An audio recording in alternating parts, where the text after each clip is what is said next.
Welcome back everyone. आज का हमारा टॉपिक है ऑटो रिग्रेसिव मॉडल एंड इसका आर्किटेक्चर समझना। तो हमने पुरानी वीडियो में देखा था कि ये पर्टिकुलर क्या काम करता है। ये आपके टेक्सचुअल डेटा को समझता है। समझने के बाद में ये नेक्स्ट क्या करैक्टर आएगा उसका प्रिडिक्शन करता है।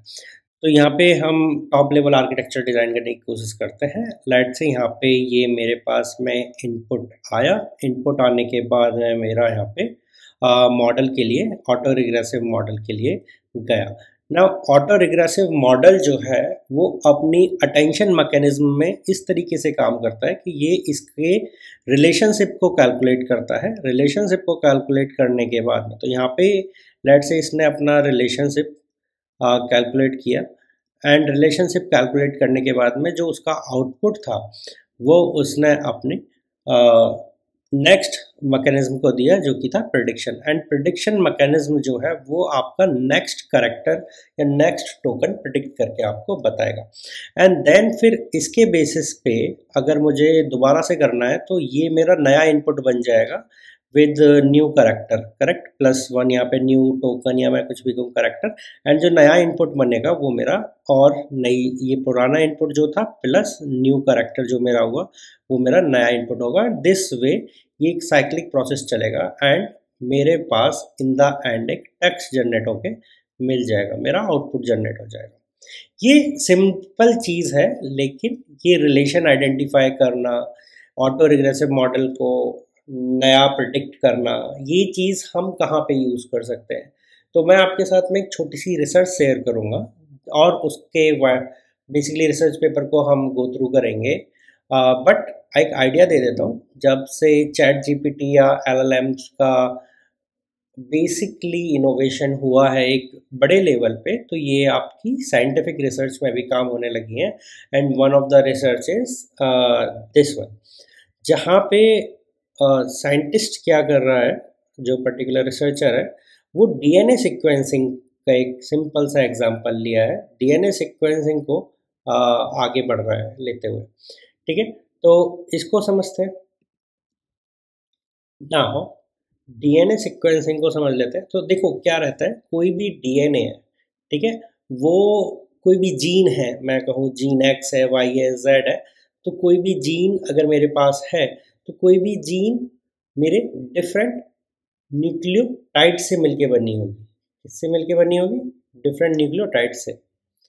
सो 4 डिफरेंट न्यूक्लियोटाइड्स आर एडेनिन, इसको मैं ए रिप्रेजेंट करूँगा, थाइमीन जिसको मैं टी, साइटोसिन जिसको मैं सी रिप्रेजेंट करूँगा, और ग्यूनिन जिसको मैं जी रिप्रेजेंट करूँगा।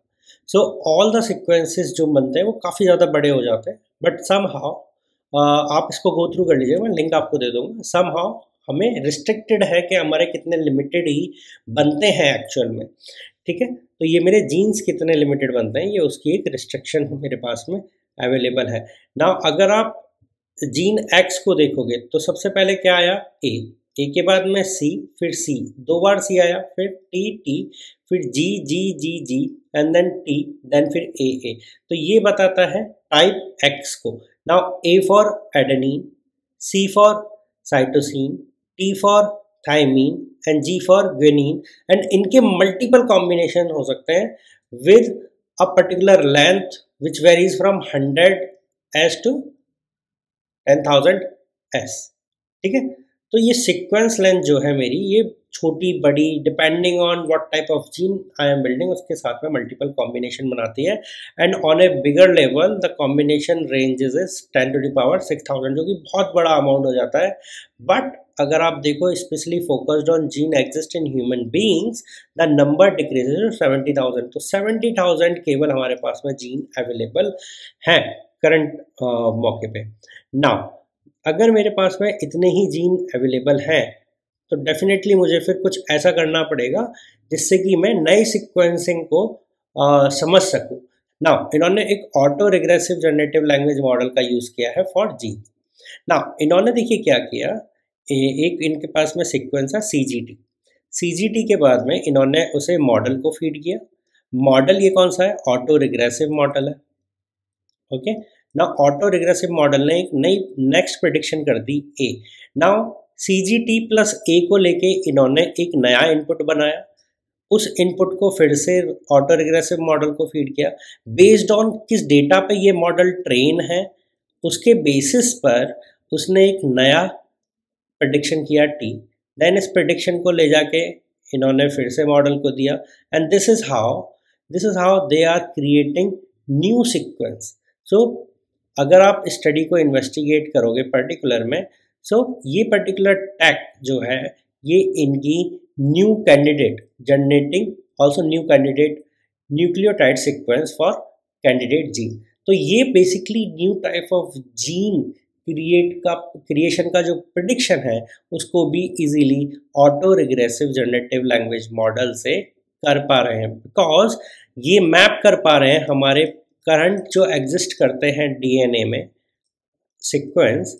उन डीएनए सीक्वेंस को इन्होंने एलएलएम को फीड किया, फीड करने के बाद में इन्होंने एक मॉडल बनाया, मॉडल बनाने के बाद में नाउ इफ दे वांट कि मेरा इनिशियल जीन ये हो एंड उसके बाद में क्या क्या प्रेडिक्शंस मेरे हो सकते हैं, तो बेस्ट ऑफ द केस इनको एक पर्टिकुलर सीक्वेंस मिल जाता है, and this is how they are using to create a new nucleotide sequence of candidate gene. I will tag this particular paper, but यहाँ पे ये समझने की ज़रूरत थी कि कैसे ऑटो रिग्रेसिव लैंग्वेज मॉडल को इन्होंने यूज़ किया है, एंड सिमिलरली चैट जीपीटी जैसे जो मॉडल्स हैं वो भी पुराने डेटा को यूज करते हैं। Then let's say this is a cat वाला एग्जांपल लेते हैं, this is a cat, and मुझे ये एक वर्ल्ड है जहाँ पे मेरा मॉडल ट्रेंड है।